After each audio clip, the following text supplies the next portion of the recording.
بعده. يا أيها الذين آمنوا اتقوا الله حق تقاته ولا تموتن إلا وأنتم مسلمون. يا أيها الناس اتقوا ربكم الذي خلقكم من نفس واحدة وخلق منها زوجها وبث منهما رجالا كثيرا ونساء واتقوا الله الذي تساءلون به والأرحام إن الله كان عليكم رقيبا. يا أيها الذين آمنوا اتقوا الله وقولوا قولا سديدا يصلح لكم أعمالكم ويغفر لكم ذنوبكم ومن يطع الله ورسوله فقد فاز فوزا عظيما. أما بعد، فإن أصدق الحديث كتاب الله وخير الهدي هدي محمد صلى الله عليه وسلم وشر الأمور محدثاتها فإن كل محدثة بدعة. Ma'asyiral muslimin, sidang Jumat yang dimuliakan Allah Subhanahu wa taala. Alhamdulillah, hari ini kita berada di penghujung bulan Syawal. Bulan Syawal adalah salah satu dari bulan haji. Allah Subhanahu wa taala berfirman, "A'udzu billahi minasyaitonir rajim" di dalam suratul Baqarah. Sesudah Allah selesaikan ayat-ayat tentang puasa, Allah katakan al-hajju ashhurun ma'lumat. Ibadah haji itu pada bulan-bulan yang telah ditentukan. Maka bulan haji itu ada 3, Syawal, Zulqa'dah dan Zulhijjah. Hari ini kita berada di penghujung bulan Syawal. Kita akan memasuki bulan Zulqa'dah yang juga bulan haji, dan nanti Zulhijjah, ritual ibadah haji kita akan dimulai pada tanggal 8, yaitu hari Tarwiyah. Kemudian tanggal 9 hari orang-orang berwukuf di Arafah. Tanggal 10-nya hari nahar menyembelih, dan di kita melaksanakan salat Idul Adha, dan ada hari tasyrik selama 3 hari. Untuk apa Allah Subhanahu wa taala membagi bulan-bulan itu? Maka kalau kita lihat, perhatikan ayat sebelumnya, Allah mengatakan yas'alunaka 'anil ahillah dalam surat yang sama Al-Baqarah. Orang-orang bertanya kepadamu wahai Muhammad tentang al-ahillah, bulan sabit. Wahai Nabi, jawablah, qul hiya mawaqitu lin-nasi wal hajj. Apa kegunaan bulan sabit itu? Andai kita melihat ke langit, kita akan dapat melihat bulan sabit. Hanya saja bulan sabit di negeri kita sering dilihat hanya untuk bulan Ramadan dan untuk bulan Syawal. Dan tidak sedikit sekali yang terjadi adalah saat melihat bulan sabit, yang terjadi adalah pertikaian, kemudian pertengkaran di antara kaum muslimin. Padahal untuk melihat bulan sabit, Allah tidak katakan hanya kegunaan bulan Syawal atau Ramadan saja, melainkan kata Allah, qul hiya mawaqitu linnas. Bulan sabit itu untuk kegunaan kalian.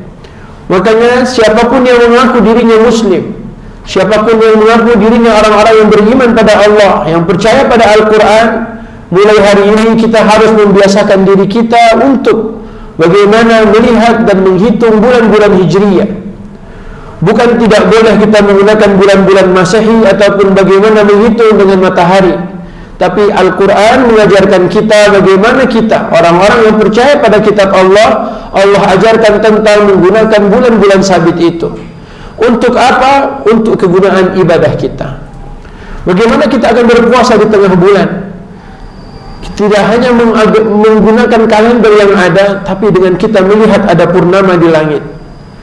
Bagaimana kita menentukan kita akan mengerjakan apa yang Allah perintahkan pada bulan-bulan haram, atau apa yang Allah larang untuk kita kerjakan pada bulan-bulan yang haram. Mengetahuinya kita harus memiliki ilmu tentang tanggal Hijriyah. Maka Quran tidak sedikit menceritakan tentang penanggalan itu atau bulan-bulan Hijriyah. Silahkan kita lanjutkan menggunakan penanggalan yang sudah ada sejak kita lahir. Tapi jangan lupa untuk anak-anak kaum muslimin, untuk pemuda-pemuda kaum muslimin, kita harus ajarkan pada mereka bagaimana menggunakan bulan-bulan Hijriyah itu. Di samping bulan Syawal, kemudian Zulqa'dah, kemudian Zulhijjah, ini adalah 3 bulan haji. Maka Nabi SAW pernah mengingatkan kita ada 3 bulan yang berturut-turut masuk kategori bulan haram. Apa yang 3 bulan berturut-turut tadi itu? Zulqa'dah, Zulhijjah dan Muharram. Minus bulan Syawalnya. Jika Syawal, Zulqa'dah, Zulhijjah, maka ini bulan-bulan haji. Maka Zulqa'dah, Zulhijjah dan Muharram, 3 bulan ini termasuk bulan-bulan agung. Dalam agama kita, bulan-bulan ini Allah ceritakan dalam surah At-Taubah. Kata Allah Subhanahu wa ta'ala, inna iddatash syuhuri indallahi 12 syahra. Sesungguhnya bilangan bulan dalam setahun itu ada 12 bulan. Yauma khalaqas samawati wal ard, saat pertama kali Allah menciptakan langit dan bumi. Minha arba'atun hurum, di antara 12 bulan itu ada 4 bulan-bulan agung, 4 bulan yang dimuliakan. Kemudian kata Allah, zalikad dinul qayyim, itulah ketetapan syariat Islam yang benar. Itulah agama yang benar yang memiliki 4 bulan haram. Kalau kita tidak memahami apa arti bulan Zulqa'dah, apa yang harus kita lakukan di bulan Zulqa'dah sementara kita tidak sedang berhaji, apa yang akan kita lakukan di bulan Zulhijjah padahal kita tidak berhaji, maka ingat, sesudah Syawal ada 3 bulan berturut-turut dan 3 bulan ini semuanya adalah bulan haram. Apa yang dilarang oleh Allah ketika kita berada di 3 bulan dan 1 bulannya lagi bulan Rajab? Maka kata Allah, tidak boleh, maka janganlah, fala tadlimu fihinna anfusakum. Menzalimi diri kita, menganiaya orang lain pada 3 bulan berturut-turut sesudah Syawal, ini dilarang oleh agama. Siapa yang mengerjakan amal baik di 3 bulan ini, maka akan dilipat gandakan pahalanya oleh Allah. Sementara sebaliknya, siapa yang melakukan kezaliman, wal'iyadzubillah, dosa-dosanya akan Allah lipatkan. Maka mengetahui tentang bulan-bulan Hijriyah, bulan-bulan haji, bulan-bulan kemudian sesudahnya bulan-bulan haram, itu penting buat agama kita. Maka Allah katakan tadi di lanjutan ayatnya, yas'alunaka 'anil ahillah, orang-orang bertanya kepadamu wahai Muhammad tentang bulan sabit. Qul hiya mawaqitu linnas, itu semua untuk kegunaan buat kalian. Wal hajj, dan ibadah haji kalian. Tentang haji, Allah Subhanahu wa ta'ala berikan 3 bulan tadi itu untuk bagaimana kurang lebih 3 juta kaum muslimin akan berhaji. Yang sebelumnya 2.500.000, kemudian insya Allah akan menjadi 3 juta karena fasilitas yang sudah disiapkan oleh kerajaan Arab Saudi. Maka sebanyak itu apa yang perlu mereka lakukan. Maka oleh Allah punya pesan, faman farada fihi minal hajj, siapa yang diberikan kemampuan atau siapa yang berangkat haji nanti, fala rafatha wala fusuqa wala jidala fil hajj. Allah hanya ingatkan, tidak boleh ada yang berkata kotor, tidak boleh ada yang berkata jorok, tidak boleh ada yang bermaksiat, dan tidak boleh ada pertikaian, tidak boleh ada pertengkaran. Maka justru haji itu mengajarkan kepada kita persiapan kita dari bulan Syawal, kemudian nanti bulan Zulqa'dah kloter pertama berangkat, Zulhijjah nanti tanggal 8-nya sudah mulai ritual ibadah haji. Maka di semua waktu ini tolong perhatikan, jika kita berangkat haji, maka tidak boleh ada perkataan jorok yang keluar dari lisan kita. Ramadan benar telah selesai, tapi ada ibadah berikutnya, yaitu ibadah haji. Ramadan benar telah selesai, mendidik kita bagaimana kita dengan Quran. Perkataan-perkataan yang baik-baik itu sering kita lantunkan. Begitu pula Allah ingatkan, bagaimana orang-orang yang berangkat haji, faman farada fihinnal hajj fala rafath, tidak boleh ada perkataan yang jorok, perkataan kotor, apalagi keluar kebun binatangnya. Ini semuanya harus kita latih. Bagaimana cara melatihnya? Memahami agama Allah Subhanahu wa ta'ala. Tapi kalau orang yang tidak paham tentang agama Allah, nanti di sana berkumpul seluruh manusia dari berbagai penjuru, jutaan manusia yang berkumpul, tak sabarnya kita membuat kita marah-marah. Ingat, haji kita akan minus dikarenakan karena kejahilan kita, ketidaktahuan kita berkaitan dengan ayat yang Allah Subhanahu wa ta'ala ingatkan. Kemudian kita bermaksiat, masih ada yang bermaksiat, masih ada. Tapi kalau dia mengerti ilmunya, dia faham ayatnya, dia akan menjaga dirinya untuk tidak melakukan kemaksiatan selama haji itu berlangsung. Seperti halnya Ramadan, semua orang menahan dirinya dari lapar, dahaga, nafsu syahwatnya dan seterusnya. Di siang hari apalagi, dan di malam hari sebagiannya diizinkan oleh Allah. Maka itu semua karena ilmu kita bisa membuat diri kita menjaga diri kita ngerem semua hal yang tidak disukai oleh Allah. Maka betapa baiknya Allah andai kita menggunakan bulan-bulan Hijriah itu dalam patokan hari-hari saat kita menjalani hidup ini. Syawal kita telah bermaaf-maafan. Syawal yang ingin berangkat haji sudah mulai bulan haji dia masuki. Kemudian Zulqa'dah pun masuk bulan haji, dan Zulhijjah ritual haji itu akan berlangsung mulai tanggal 8-nya. Ma'asyiral muslimin sedang Jumat yang dimuliakan Allah. Ketika Allah katakan tidak boleh bermaksiat, la rafatha, apakah kita yang diberi boleh bermaksiat? Tentu tidak. Tapi lebih-lebih lagi orang yang akan berangkat haji. Maka yang menyedihkan kita adalah saat antrian haji yang sangat panjang, belasan tahun, puluhan tahun dia menunggu dan bayarnya tidak sedikit. Ternyata sampai di sana dia melakukan pelanggaran. Allah larang, tetap dia langgar. Allah katakan tidak boleh berkata jorok, malah perkataan jorok yang keluar. Allah katakan tidak boleh bertengkar, malah dia bertengkar di musim haji dan di bulan haji juga di tempatnya, di Saudi, di Mekah ataupun di Madinah. Maka semua ini pelajaran buat kita. Maka oleh Allah wajib haji kita hanya seumur hidup satu kali. Inilah rukun Islam yang kelima yang kata Nabi sallallahu alaihi wasallam, man istata'a ilaihi sabila. Maka kemampuan tidak hanya diukur hanya karena kita bisa memberikan biaya kita, mengeluarkan duit kita. Kemampuan itu tidak hanya diukur dengan keilmuan kita, tapi kemampuan itu untuk membuat kita melatih diri saat nanti sampai di tanah haram ataupun di luar tanah haram, di padang Arafah, di Mina, Muzdalifah, dan di tempat-tempat yang sekitarnya, kita dapat menjaga diri agar memperbanyak berzikir mengingat Allah dan kurangi semua maksiat. Mengapa demikian? Karena sesungguhnya ibadah haji itu adalah miniatur saat nanti kita di padang mahsyar. Bukankah di padang mahsyar nanti berkumpul seluruh manusia di satu titik? Bukankah di padang mahsyar nanti kita berdiri di bawah terik matahari? Tidak ada makanan, tidak ada minuman. Semua itu terjadi nanti saat kita di padang mahsyar. Bahkan yang lebih mengerikan adalah padang mahsyar tidak ada yang berbusana ketika itu. Masing-masing sibuk dengan dirinya sendiri. Yang kata Nabi sallallahu alaihi wasallam, ada orang yang karena dosa-dosanya keringatnya sampai di mata kakinya, ada yang keringatnya sampai di lututnya, ada yang keringatnya sampai di pusarnya, ada yang keringatnya sampai di lehernya, ada yang seperti kata Nabi hanya terlihat batang hidungnya, dan ada yang tenggelam oleh keringatnya sendiri. Andai kita tidak mampu menjaga lisan, tidak mampu menjaga diri kita, tidak mampu untuk mengendalikan hawa nafsu kita saat kita sedang beribadah haji, bagaimana nanti nasib kita saat di padang mahsyar? Ma'asyiral muslimin, mungkin kita yang tua-tua, yang sudah berusia banyak, kita dapat mengamalkan banyak hal yang Allah sudah perintahkan. Tapi poin berikutnya adalah bagaimana antrian yang panjang itu membuat kita harusnya berpikir ulang. Di tempat kita ada yang antrinya sampai 30 tahun untuk menanti hajinya.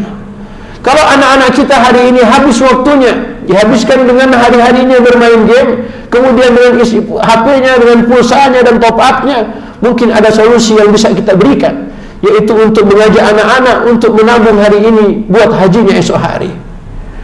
Karena negeri kita yang paling lama antrian hajinya adalah 97 tahun. Jika hari ini dia baru mendaftarkan dirinya, entah dia masih hidup ataupun tidak. Makanya Allah ingatkan ayat-ayat tentang haji itu semuanya di surat Al-Baqarah. Allah katakan mereka bertanya tentang bulan Hijriyah, kata Allah itu untuk kegunaan haji kalian.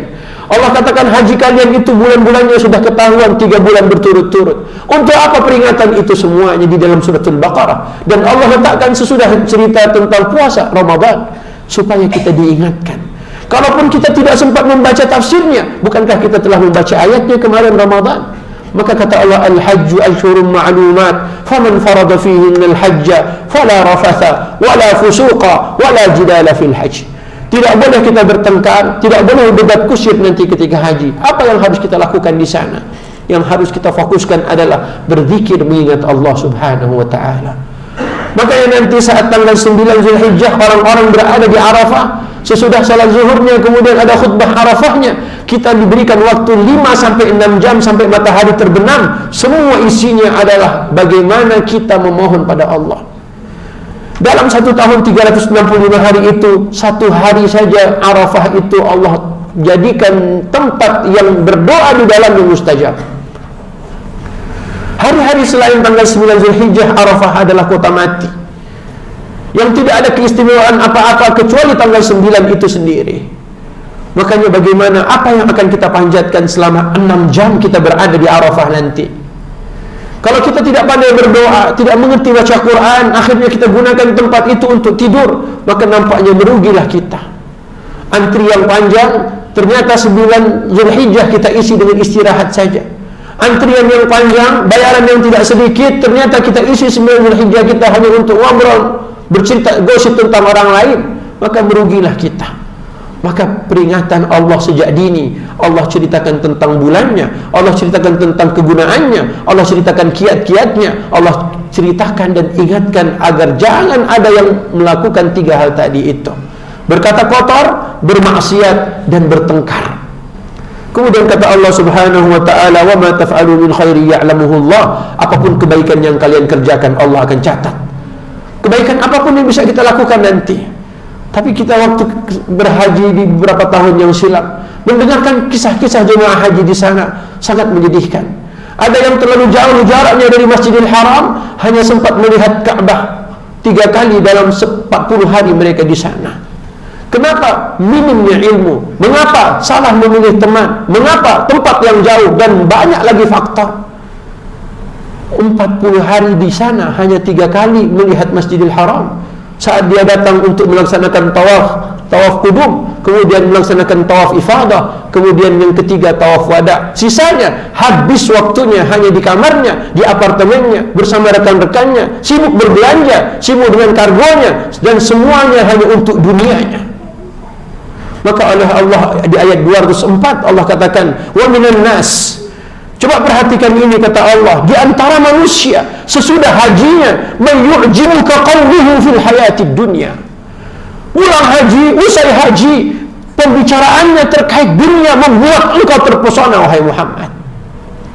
"Wa yushhidullaha ala ma fil qalbi." Dia bersumpah atas nama Allah kalau dia baik-baik saja. Dia bersumpah atas nama Allah tentang dirinya adalah orang Islam dan orang beriman yang sungguh-sungguh mukminnya. Kata Allah, "Wa huwa aladul khisam." Perhatikan, orang inilah yang sungguh-sungguh penentang Allah yang paling keras. Kok bisa-bisanya Allah ingatkan ke kita, pulang haji orang ini masih berbicara dunia? Tak sedikit pun ada pernyataannya, ucapannya yang mengingatkan tentang akhiratnya. Petantang-petenteng membawa proposal, tekan kontrak kemana-mana, semua urusan dia kerjakan, tapi dia lupa Allah.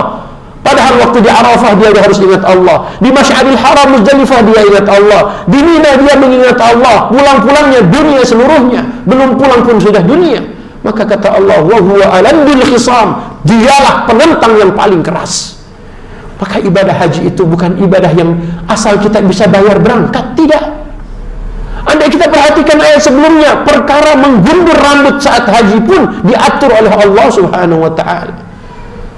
Maka kata Allah, "Wa atimmul hajja wal umrata lillah." Selesaikan ibadah hajimu itu karena Allah, selesaikan ibadah umrahmu karena Allah. Maka oleh Allah katakan, kemudian kau harus menggundur rambutmu. Bukan menggundur rambut biar dilihat orang, tapi yang kita korbankan untuk Allah Subhanahu wa taala. Ada orang yang mengatakan, masa harus saya menggundur rambut saya, nanti apa kata teman kantor saya? Anda mengerjakannya untuk Allah atau apa perkataan orang? Maka Allah katakan, "Tahliqu ru'usakum."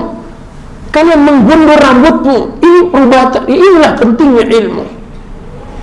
Benar di Al-Fatihah Allah Subhanahu wa taala mengatakan yang mencukur rambutnya, menggundulnya dan memotong pendek. Tapi Nabi sallallahu alaihi wasallam ditanya oleh sahabat, "Ya Rasulullah, bagaimana kalau aku hanya mencukur rambut, aku hanya memendekkan rambutku?" Kemudian Nabi berdoa, "Ya Allah, ampunkanlah orang-orang yang menggundur rambutnya." Kemudian dia bertanya lagi yang memotong pendeknya, "Ya Rasulullah," kata Nabi, "Allahumma ighfir lil muhalliqin." Ya Allah, ampunkan orang-orang yang menggundur rambutnya. Kemudian sahabat ini bertanya lagi, "Ya Rasulullah, dengan yang memotong pendeknya?" Kata Nabi, "Allahumma ighfir lil muhalliqin." Ya Allah, ampunkan orang yang menggundur rambutnya. 3 kali Nabi mendoakan orang yang menggundur rambutnya saat haji. Tapi kita tidak paham tentang itu. Apalah artinya sebuah rambut yang harus kita korbankan? Andai kita memahami ilmu yang Allah ajarkan pada kita, pasti kita akan amalkan. Maka Allah sejak awal mengatakan, selesaikan ibadah hajimu bukan karena manusia, tapi karena Allah. Maka orang yang tidak paham, perhatikan diri kita masing-masing. Maka Allah Subhanahu wa ta'ala lanjutkan ayatnya, kau perhatikan berikutnya. Sesudah orang ini bersumpah atas nama Allah tentang dirinya yang baik-baik saja, yang benar-benar imannya, yang masih benar Islamnya, tapi bicaranya dunia, dunia dan dunia. Kata Allah, idza tawalla fil ardi sa'a fil ardi, idza tawalla sa'a fil ardi yufsida fiha. Selesai dia menghadap Nabi, pergi dia dari Rasulullah sallallahu alaihi wasallam, kau akan temukan orang ini merusak di bumi. Apa yang dia rusak? Tanaman dirusak, pepohonan dirusak. Untuk apa? Mungkin niatnya mengatakan untuk dibangun di atasnya berbagai macam yang dibutuhkan oleh orang banyak. Tapi kata Allah, dia justru merusak.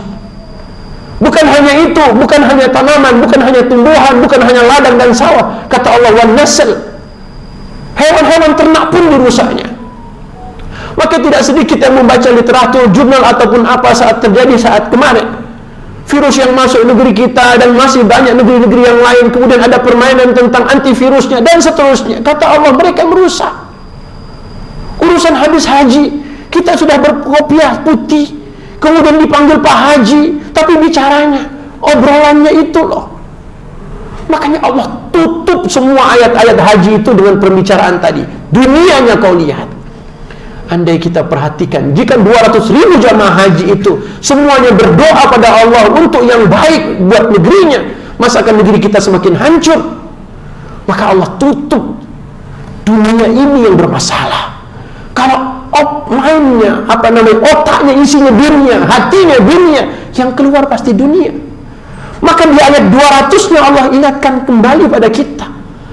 Ada orang yang ketika dia wukuf di Arafah, dia berdoa, Rabbana atina fid dunya, titik. Ya Tuhan kami, berikanlah kebaikan untuk kami dalam hal dunia kami, titik, sampai di situ. Kata Allah, wa ma lahu fil akhirati min khalaq. Orang model semacam ini di akhirat tidak akan Allah berikan sedikit pun jatah buat dia. Maka Allah berikan solusi di ayat 201-nya. Ada orang yang berdoa, Rabbana atina fid dunya hasanah wa fil akhirati hasanah wa qina adzabannar. Ini yang kita inginkan. Tidak hanya dunia melulu. Mohon pada Allah dunia kita baik-baik saja, akhirat kita juga diberikan yang terbaik. Salah dan khilaf kita semoga jangan tersentuh oleh api neraka. Dan tentu rentetan ayatnya sangat panjang untuk disampaikan pada khutbah pertama ini. Makanya jamaah yang dimuliakan Allah, Ramadan kita selesai baca Al-Baqarah, tapi ada peringatan tentang ibadah haji. Jangan sampai nanti antri yang sangat panjang, harga yang tidak sedikit kita keluarkan, sampai di sana ternyata kita melakukan seluruh pelanggaran yang sudah Allah ingatkan. Barakallahu li wa lakum fil Qur'anil azim wa nafa'ani wa iyyakum minal ayati wa dzikril hakim wa taqabbala minni wa minkum tilawatahu innahu huwas samiul alim.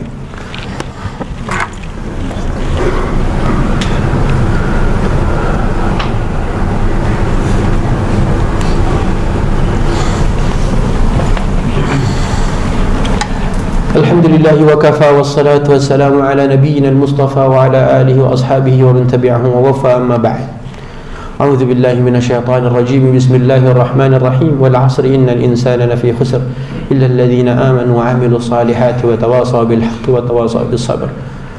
Demi masa, demi waktu, sesungguhnya kelak nanti di akhirat semua manusia merugi kecuali orang-orang yang beriman. Imannya tidak hanya iman, tidak hanya di dalam hati, wa 'amilus salihat, tapi imannya dia cerminkan dalam perilakunya, dalam akhlaknya, amal-amalnya seluruhnya baik. Dan tidak berhenti pada dua ini. Kata Allah, wa tawasaw bil haq, dia sampaikan kebenaran walaupun pahit risikonya. Tapi saat apapun yang dia sampaikan, mungkin tidak semua orang akan menerimanya. Maka Allah katakan, wa tawasaw bis sabr, bersabar dalam setiap ujian yang kita hadapi. Kembali sedikit melanjutkan khutbah pertama kita tadi. Maka oleh Allah, rentetan ayat haji itu mengingatkan kita, wa tazawwadu fa inna khairaz zadi taqwa. Kata Allah, berbekallah, siapkanlah bekal. Dan bekal terbaik bukan dunia kita, bekal terbaik bukan uang kita, bekal terbaik adalah ketakwaan kita. Inilah nasihat yang sering diulang-ulang. Takwa itu adalah sesungguhnya mentaati apapun yang Allah perintahkan. Punya duit sah-sah saja, tapi untuk apa duit itu nantinya? Bikin rumah boleh saja, tapi rumah itu untuk apa kita manfaatkan? Punya kendaraan bagus, semuanya inginkan itu, tapi bagaimana menggunakan kendaraan itu agar kita diridhai oleh Allah? Maka ketakwaan adalah mentaati apa yang diperintah Allah, dan takwa itu adalah menjauhi apa yang dilarang oleh Allah. Maka siapa yang telah menjalankan hidup ini sesuai maunya Allah, Maka Rasulullah adalah manusia pertama yang menjalankan isi Al-Quran. Maka untuk supaya kita tidak salah dalam menjalani ibadah apapun juga, baik puasa kita, Ramadan kita, haji kita, maka belajarlah, contohilah Nabi SAW. Karena Nabi adalah teladan kita terbaik. Nabi SAW sosok yang paling banyak mengingat Allah Subhanahu wa ta'ala. Nabi Muhammad adalah Nabi kita dan Nabi terakhir. Maka beruntung kita menjadi umat Nabi Muhammad. Kata Nabi, kita umat belakangan, tapi kita adalah umat yang duluan masuk syurga. Maka semoga kita semua bisa berbareng bersama Rasulullah masuk ke dalam syurga. Jadikanlah Nabi teladan terbaik kita dalam urusan haji kita, khususnya sebagai pengingat buat kita. Jangan sampai kita salah langkah hanya ikut ustaz. Kita tidak hanya ingin ikut ustaz. Ustaz mungkin bisa membantu kita, tapi yang harusnya kita ikuti adalah Rasulullah sallallahu alaihi wasallam. Maka untuk itu perbanyaklah salawat buat baginda Nabi. Allah Subhanahu wa ta'ala dan para malaikatnya saja bersalawat untuk Rasulullah sallallahu alaihi wasallam. Bagaimana salawatnya Allah? Allah memberi rahmat, itulah salawatnya Allah. Bagaimana salawatnya para malaikat? Para malaikat memohonkan rahmat pada Allah agar diberikan pada Nabi Muhammad. Itulah arti dari innallaha wa malaikatahu yusalluna 'alan nabi.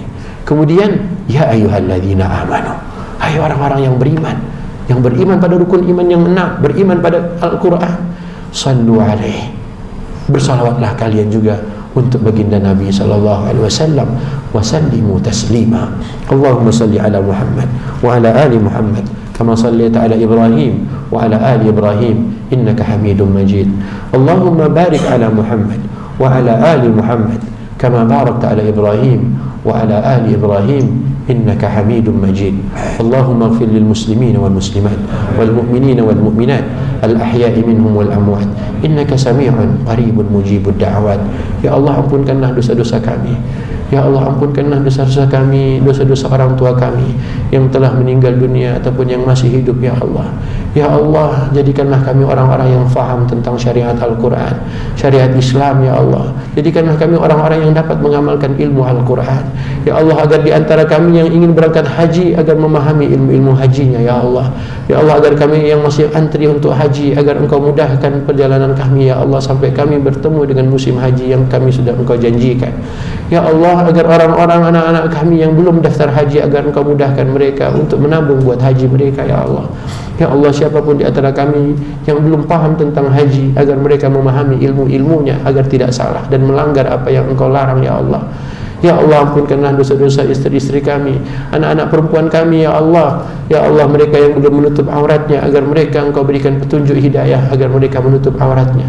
Ya Allah, orang tua kami yang belum sampai ke masjid langkah kakinya agar Engkau berikan hidayah buat mereka bisa ke rumah-Mu. Ya Allah, ya Allah, agar anak-anak laki-laki kami yang masih malas-malasan untuk mengerjakan ibadah salat agar Engkau berikan hidayah petunjuk buat mereka. Ya Allah, agar mereka mau mampir ke rumah-Mu ini. Ya Allah, ya Allah, jadikanlah kami hamba-hamba-Mu yang terus istiqamah menjalankan ibadah walaupun sesudah Ramadan, agar kami orang-orang yang menjadi orang-orang yang tetap istiqamah di atas syariat-Mu, yang tidak melanggar perintah-Mu. Ya Allah, dan tidak melakukan kezaliman di dalam bulan-bulan yang haram ini. Ya Allah, ya Allah, jadikanlah kami anak-anak bangsa yang peduli pada negerinya. Ya Allah, ya Allah, jadikanlah kami orang-orang yang peduli pada negeri ini, yang dapat menjaga negeri ini dari musuh-musuh-Mu dan musuh-musuh kami. Ya Allah, jadikanlah negeri kami ini baldatun tayyibatun wa rabbun ghafur. Ya Allah, jadikanlah negeri kami ini baldatun tayyibatun wa rabbun ghafur.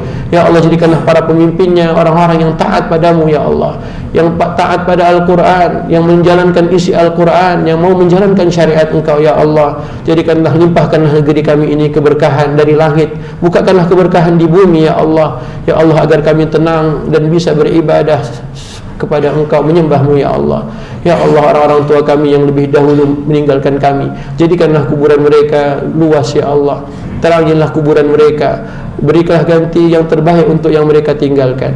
Ya Allah, yang sedang sakit di antara kami, berikanlah mereka kesehatan dan kesembuhan. Ya Allah, ya Allah, inilah kami yang memohon padamu di hari yang mulia ini. Kabulkanlah doa-doa kami. Ya Allah, Rabbana zalamna anfusana wa in lam taghfir lana wa tarhamna lanakunanna minal khasirin. Telah banyak kezaliman yang kami lakukan pada diri kami sendiri, pada anak-anak dan keluarga kami. Ya Allah, Ya Allah, agar Engkau berikan ampunan buat kami, rahmat-Mu untuk kami ya Allah, agar kami tidak termasuk hamba-hamba-Mu yang merugi. Ya Allah, saudara-saudara kami yang sedang Engkau uji, berikanlah mereka solusi, berikanlah mereka kesabaran dan ketabahan menjalani ujiannya. Ya Allah, saudara kami yang ada di Palestina, di negeri manapun mereka berada, berikanlah kekuatan dan kemenangan melawan musuh-musuh-Mu dan musuh-musuh mereka ya Allah. Ya Allah, antara kami orang-orang mukmin, jadikanlah kami orang-orang yang bersaudara. Apapun yang terjadi di negeri ini, jangan Engkau jadikan hati-hati kami saling membenci, saling memusuhi ya Allah. Jadikanlah kami ikhwana, saling bersaudara ya Allah. Rabbana ighfir lana wa li ikhwanina alladhina sabaquna bil iman wa la taj'al fi qulubina ghillan lil ladzina amanu rabbana innaka ra'ufur rahim. Rabbana atina fid dunya hasanah wa fil akhirati hasanah wa qina adzaban nar. Untuk kami di dunia, kebaikan pula untuk kami di akhirat nanti ya Allah. Salah dan khilaf kami jangan sampai membuat kami disentuh oleh api neraka. Ibadallah, wahai hamba-hamba Allah, innallaha ya'muru bil adli wal ihsan. Sesungguhnya Allah memerintahkan kalian untuk berlaku adil dan berbuat ihsan. Berlaku adillah pada siapapun juga, dan berbuat kebajikan pada siapapun juga. Wa ita'idzil qurba, dan berikanlah bantuan kepada kerabat terdekatmu. Wa yanha 'anil fahsya'i wal munkari wal baghi, dan Tuhan kalian Allah melarang kalian berbuat keji, berzina, kemudian LGBT, pacaran. Dan kemudian Allah katakan wal munkar, dan Allah melarang kalian untuk berbuat mungkar, mencuri, korupsi, mengambil harta orang lain dengan tanpa haknya. Kemudian yang ketiga wal baghi, dan Allah melarang kalian untuk bermusuhan. Ya'idzukum, dia senantiasa ingatkan kalian, la'allakum tadhakkarun, agar kalian mengambil pelajaran. Ini bukan pesan khatib, ini adalah ayat Quran surat An-Nahl surat ke-16 ayat 90. Ya'idzukum la'allakum tadhakkarun wadhkurullaha al-'azima yadhkurkum washkuruhu 'ala ni'amihi yazidkum wa ladhikrullahi akbar. Aqimis shalah.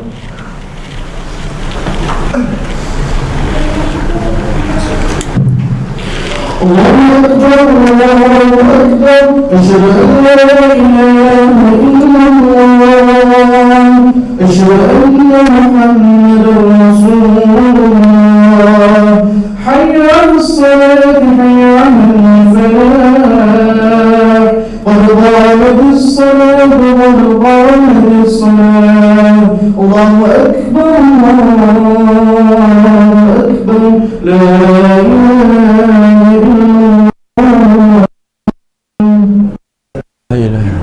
illallah.